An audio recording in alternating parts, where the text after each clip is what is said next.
MCX traders ध्यान दे। हमें पता है आपको बाजार खुलने के पहले कमोडिटी रिपोर्ट चाहिए। हमें पता है आपको पढ़ी लिखी और समझदार रिसर्च टीम चाहिए। हमें पता है आपको कमोडिटी एक्सचेंज से जुड़ी हर खबर की जानकारी चाहिए।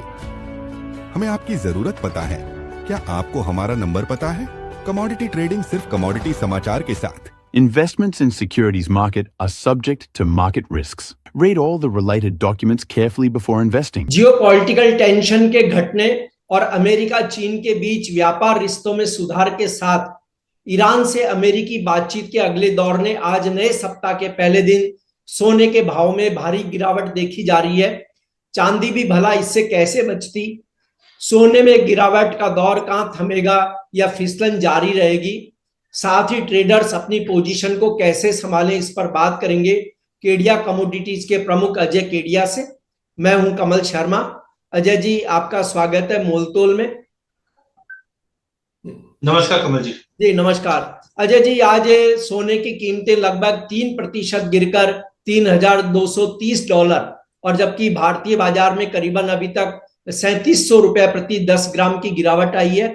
और बड़ी खबर यह है कि अमेरिका और चीन के बीच टैरिफ वार में काफी जो है नरमी हुई है दोनों देशों के रुख में, और उन्होंने टैरिफ दरों को कम करने का फैसला किया 90 दिनों के लिए।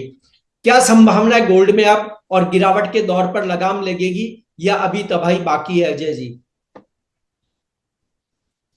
नमस्कार कमल जी। देखिए, सोने में मुझे लगता है कि प्राइजेस के अंदर अब एक करेक्शन का दौर स्टार्ट हो चुका है। जैसे मैंने पहले भी कहा था, मुझे नहीं लगता 3500 के ऊपर प्राइजेस टिके। हो सकता है आनंद फानंद में अगर वापस ऐसी कुछ इवेंट बढ़ती है तो 3640 चले जाए, लेकिन वो सस्टेनेबल बिल्कुल भी नहीं है। वहीं अगर मुझे लगता है कि जो फैक्टर्स पिछले 4-5 महीनों से गोल्ड को सपोर्ट कर रहे थे वो एक के बाद एक मैच्योर होते हुए दिखाई दे रहे। उदाहरण के तौर पे सबसे पहले अगर हम बात करें तो यूएस और चाइना के ट्रेड टॉक, तो हमने देखा कि अक्टूबर ऑनवर्ड्स ही ये लगा हुआ था कि डोनाल्ड ट्रंप आएंगे तो टैरिफ लगाएंगे, वो लग चुका है। और जो हाईएस्ट लेवल ऑफ टैरिफ लगना था वो भी लग चुका था।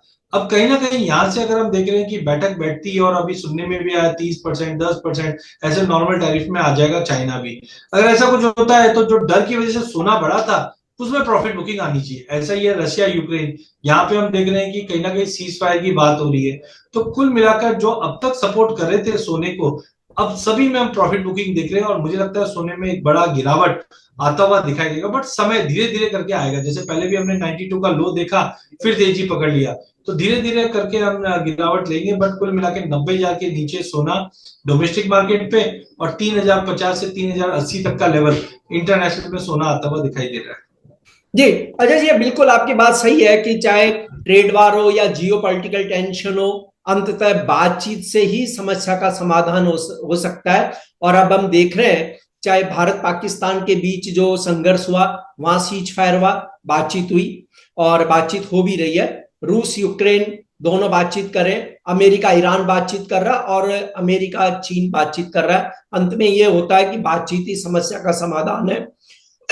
अब अजय जी, यहाँ एक सवाल उठता है कि सोने में जो प्रॉफिट बुकिंग है वो कहां से आ रही है? रिटेल वाले बेच रहे हैं, इंस्टीट्यूशनल इन्वेस्टर की बिकवाली है, या उससे दूसरे भी जुड़ते जा रहे हैं? हालांकि सेंट्रल बैंकों की अभी तक गोल्ड में कोई सेल दिखाई नहीं दे रही है।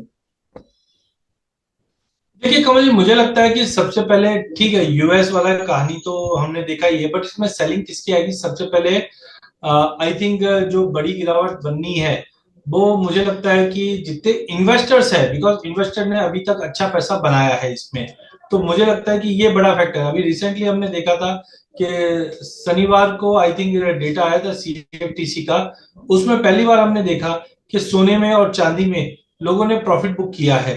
तो आई थिंक धीरे धीरे सीएफटीसी की रिपोर्ट के अनुसार जितने बड़े कॉर्पोरेट्स है उन्होंने अपनी पोजीशंस कम करना स्टार्ट कर चुका है। जहां पे हमने देखा कि सीएफटीसी में बताया गया जो लॉन्ग पोजीशन है वो घटी है 3558 कॉन्ट्रैक्ट से।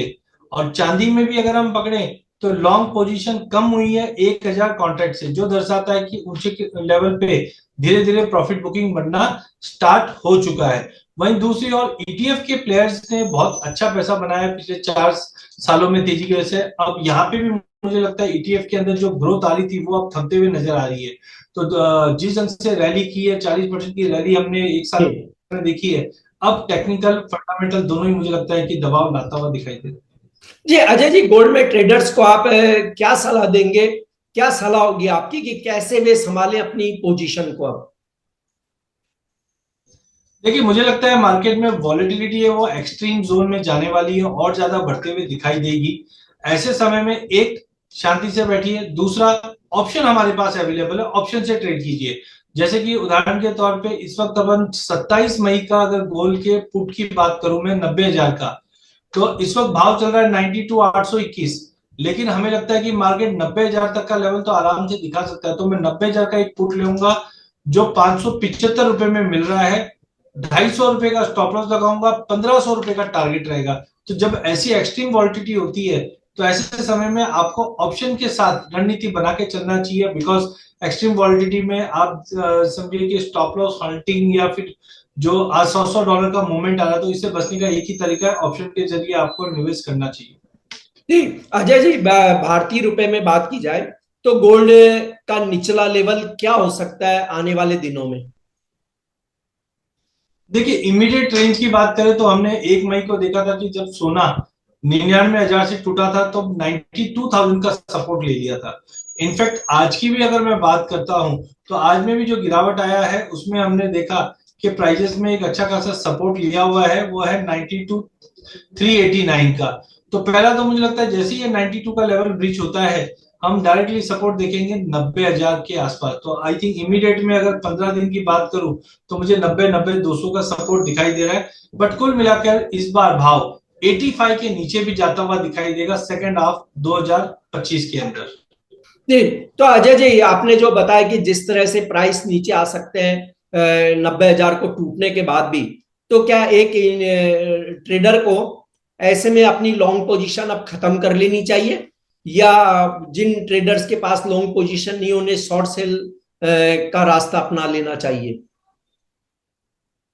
देखिए, अभी भी जितने भी फैक्टर्स की हमने बातें की है वो मैच्योर नहीं हुए हैं। मतलब आज आप ये देखिए, शनिवार को एक बार ऐसी न्यूज आ गई कि चाइना नहीं बैठ रही है जिनेवा की बैठक में और उठ के जा रही है। तो अनलेस अंटिल क्लियरिटी नहीं आती, शॉर्ट का मैं सलाह नहीं दूंगा। हाँ, लॉन्ग पोजीशन है उसको हैच कर लीजिए, लॉन्ग पोजीशन को प्रॉफिट बुक कर लीजिए। शॉर्ट के एवज में अगर आपकी पोजीशन बनी है तो उसका पुट लेकर, जैसे मैंने अभी आपको एग्जांपल भी दिया, आप उसका पुट ले लीजिए। होगा क्या, इनकेस मार्केट में जब आ भी गया तो मिनिमल रिस्क रहेगा, कैलकुलेटेड रिस्क रहेगा, लेकिन यहाँ से भाव घूम जाते हैं नीचे की तरफ और बढ़ते हैं तो वहां पे अच्छा मुनाफा रहेगा। तो पुट के जरिए आपको एंटर करना चाहिए। शॉर्ट में लिए 2 दिन और वेट कीजिए। जी अजय जी, जो सोने के रास्ते पर चांदी भी है और इंटरनेशनल मार्केट में $32.29 के आसपास ट्रेड कर रही है, क्या यह भी अब नीचे और आएगी, या अमेरिका चीन व्यापार समझौता ये हो जाता है तो चांदी की कीमतों में कोई रिकवरी देखेंगे आप? क्या रहेगा आपका इस पर ओपिनियन?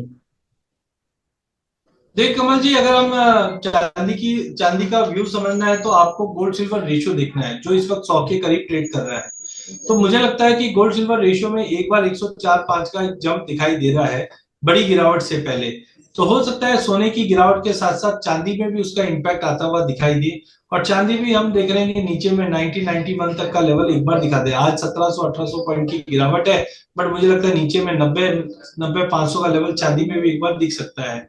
तो लेने से बचे, एक बार गिरावट रहेगी जब तक 97 के ऊपर नहीं जाती है बिकवाली करके चल सकते हैं। चांदी थोड़ी सी वीक दिख रही है जो 90,500 से 91,000 का लेवल दिखा सकती है।